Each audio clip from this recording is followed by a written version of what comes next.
Next is bacterial infection to hair follicles, that is folliculitis. Usually it tend to not happen when your Langerhans cells, if you remember Langerhans cells from the physiology, if your skin immunity is fine, if your hydration is fine, usually unless you are highly hirsute, you don't develop folliculitis. Hirsute means too much of hair. Okay, so usually you don't have a chance of folliculitis, but if you are too hirsute, you may. But usually folliculitis is one among those features to suspect a patient in diabetes. Okay, so if you if you have a patient suddenly complaining of folliculitis, two causes. One is he is naturally hirsute, or secondly he is going to be he is undiagnosed diabetic. So bacterial infection, again surface bacterial species going into the hair follicles. Here the hair follicles are lost, so no more Piodi orange sign. So folliculitis, no Piodi orange sign. Mild pruritus because only one hair follicle is involved, or multiple nearby hair follicles are involved, but they are isolated infections, not potent enough. Okay, mild pruritus and irritation happens. A superficial pustule because pus, the bacteria has gone inside, created pus comes out. Inflammatory nodule, the whole hair comes out as an inflammatory nodule. So usually in these cases, simple things like a warm compress can help, a heated compress can help.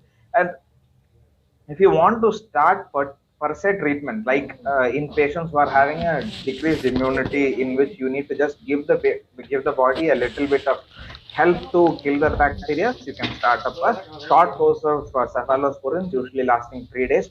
Taxane 200 would be more than enough. Cefotaxime, uh, cefotaxime, drug of choice.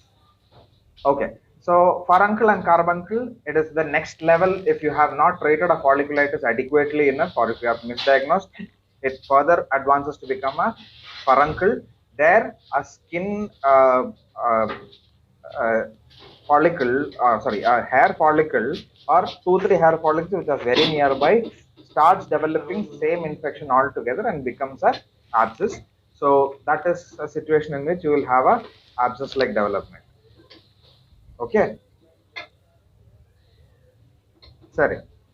So carbuncle, that is there. Next is carbuncle. Carbuncle is a situation in which multiple clusters of furuncles. You have multiple furuncles. They come together and become a complete area of blackish discoloration, and that is called as a carbuncle.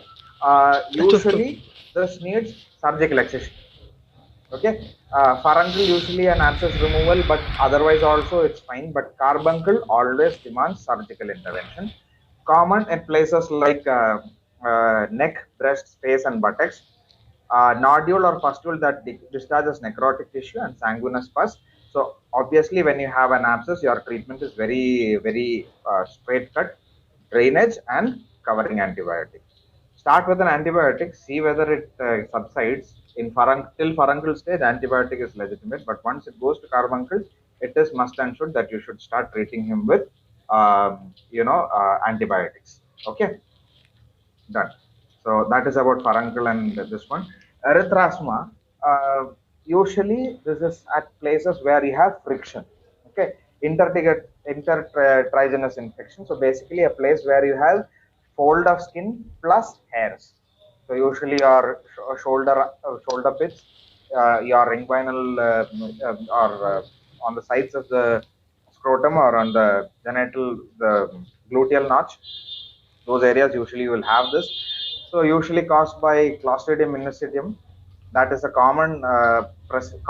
It is actually present in every patient, but in people, again, as I said, if your skin is not good in actually combating these infections, usually at those web spaces or your gluteal. That is about furuncle and this one.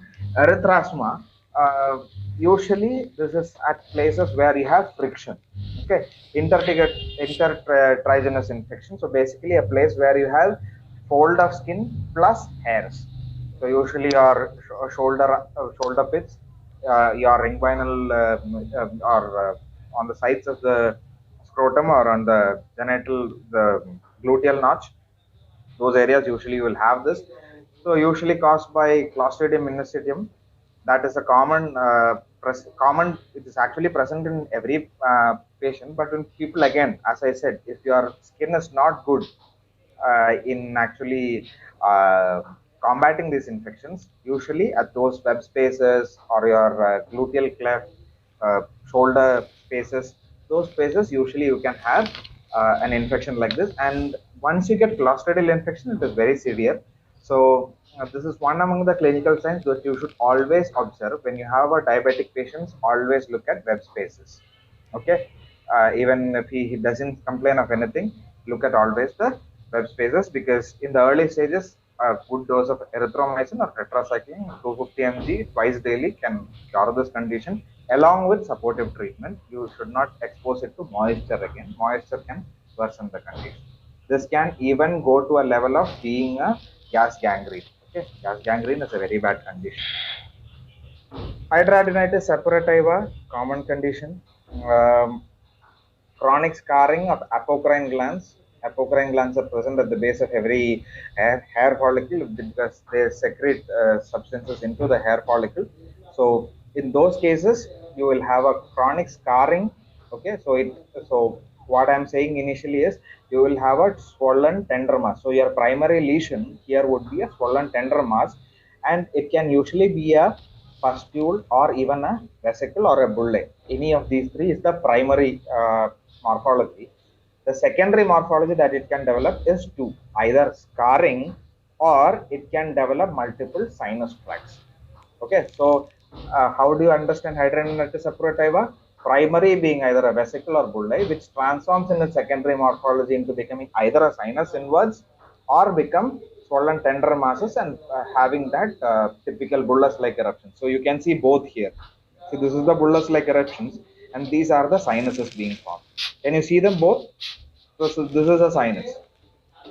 Okay. So if you have a bullous lesions, obviously fluctuance is a classical sign. Discharge, obviously, because you have a sinus tract, and that usually happens in chronic cases.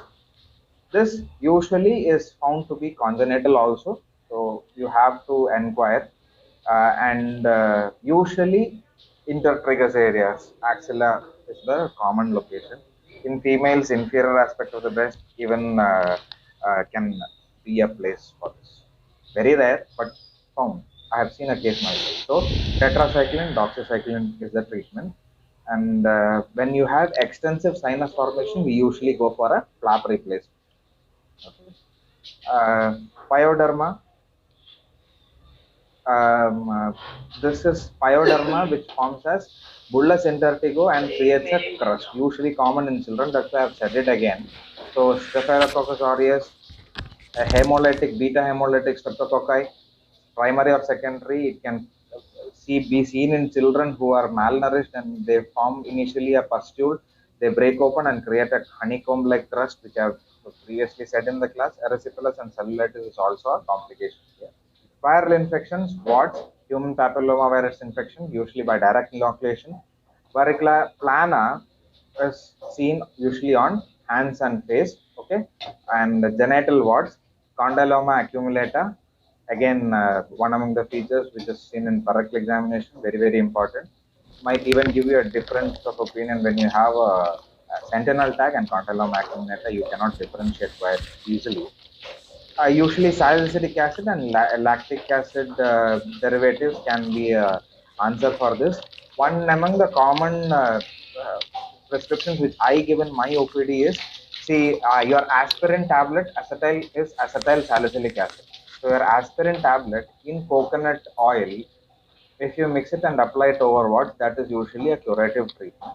It doesn't make sure that the particular what doesn't recur at that place, but we always sensitive of it will have mild pruritic reactions, but usually this works. Okay, so your aspirin tablet, half an aspirin tablet with coconut oil usually works. Molluscum contagiosum, viral infections, usually in contacts of fomites and through sexual route it can happen. Common in face and neck, incubation period 2 weeks to 6 months. Usually you can see them in kids also, usually because of the fomites. and sexual route also, multiple umbilicated lesions. So you can see this doesn't look like a vesicle or a bullae because it has a narrow base. So that is what is called as an umbilicated lesion. And as soon as it breaks open, it releases a cheesy material. Okay, that's usually the body's reaction with inflammatory reaction towards the viral infection. Usually stays for 6 months and regress thereafter, but it again rehappens. With all viral disorders, there is nothing called as complete cure. There is always a chance of recurrence, which brings me to this point. Okay, this is antiretroviral therapy, highly augmented antiretroviral therapy, HART. Okay, so acyclovir, ganciclovir are usually our drugs of choices here. Curatives can give you a good amount of result, and even cryotherapy with liquid nitrogen. Herpes simplex, HSV type 1 and type 2. HSV type 2 common by contact and gets even you can get it through when you are immunocompromised. Gingivostomatitis, usually herpes labialis is a common presentation. This is the herpetic lesions. Here, what you have to think about is even though you diagnose a case of herpes simplex, painful vesicles, erythema, edema, and lymphadenopathy are present.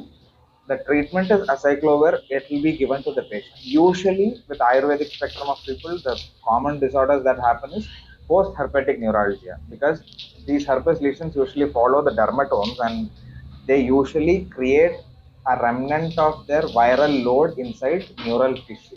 So, with that being present, the patient usually complains of long-standing herpetic neuralgia. Usually, your Arogyavartini Mati and Kumari Asava can help. Good Lord in these conditions, post-herpetic neuralgia, even Ushirasava is also helpful. So, dermatophytosis, fungal infections, that is called as dermatophytosis, the whole spectrum of it. So if it happens in the head, which is also called as head croup in children, usually because of fungal infection, the genital tract of the mother, usually in children, by birth you can have fungal infection. So that is called as capitis.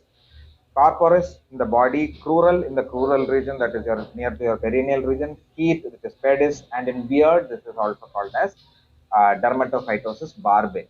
Okay, usually in people who have a full-blown beard and forget to clean the base of their beard, usually they can have a fungal infection and not notice it. So that is usually a common problem. Spread by direct contact or from human to animals, very, very important. Pets can also transmit it to you. I have had a case in which the patient had no other family member, but the pet in the house has actually transmitted it to all of them. So beware of pets also in the house, especially all those furry dogs and all that usually tend to carry this ruminant of fungal infections. Can cause crusting and inflammation, patchy hair loss at the site of lesion. Okay, so this is a patch. Okay, usually drugs of choice, breezofulvin and itraconazole. Itraconazole usually topical 2%. Candidiasis, Candida albicans, common in skin, oral, and GIT. Okay, affects skin and mucous membrane, mouth, genitalia, and nails. This is very, very important. Thrush. Okay, the usual complaint of the patient would be sudden oral ulcers developing with excess amount of salivation. Okay, and as soon as you inspect the tongue, you have this feature. Okay, you feel that there is a flaky lesion throughout the tooth. It almost misdiagnoses you towards diphtheria. Okay, so if the patient is usually of the sexual age group, we usually tend to ask of buccal coitus in these cases also. Okay, so this kind of a rash, how do you differentiate? Usually, if you have a tongue depressor, if you just scrape it, you usually can take out that curd type lesions from the mouth. So that is usually an oral thrush. It can, if the patient is mildly immunocompromised again, causes dysphagia and spreads throughout the mouth. It is such bad that I have seen a case in which the candida lesion has gone till the lower esophagus in a case of endoscopy, which I have done. We even suspected it to be a carcinomatous pathology, but it turned out to be candidiasis. So leukoplakia, angular cheilitis. Angular cheilitis is stomatitis on the angles, which is usually a sign of B6 toxicity. B6 if you have malnourishment also, but never confuse it with that. And treatment is fluconazole or itraconazole, again 2%. Tyriasis versicolor, it is a lipophilic yeast that causes this disorder. Okay, it is a variety in yeast. It is obviously it's a variety. There is another variety called as Tyriasis alba, in which this is creating multiples of colors. So that is why it is called as multicolor. While this example is of alba, Tyriasis alba. Human transmission is possible, causing folliculitis or seborrheic dermatitis. So in usually these cases, what happens is either you will have sebum secretion excessively on the lesions or lack of hair, because folliculitis is extensive and the hair is lost. Hypopigmented brown patches on the face and upper neck and arms, occasionally itching on sweating. Okay. And KOH examination, if you have listened to my previous dermatology slides, KOH examination usually gives this spaghetti and meatball appearance. I have already described you how it looks like. The spores stays, and the those clubs that actually hold the spores stay back. So spaghetti meatball appearance on microscopy with KOH solution. Tyriasis alba on face is usually a very much high indicator of this. Okay, whitish lesions on the face. Okay, it's usually from yeast infection. Uh, so again, treatment is ketoconazole and greaseprol. Scabies, ectoparasite. It is usually our bed bugs.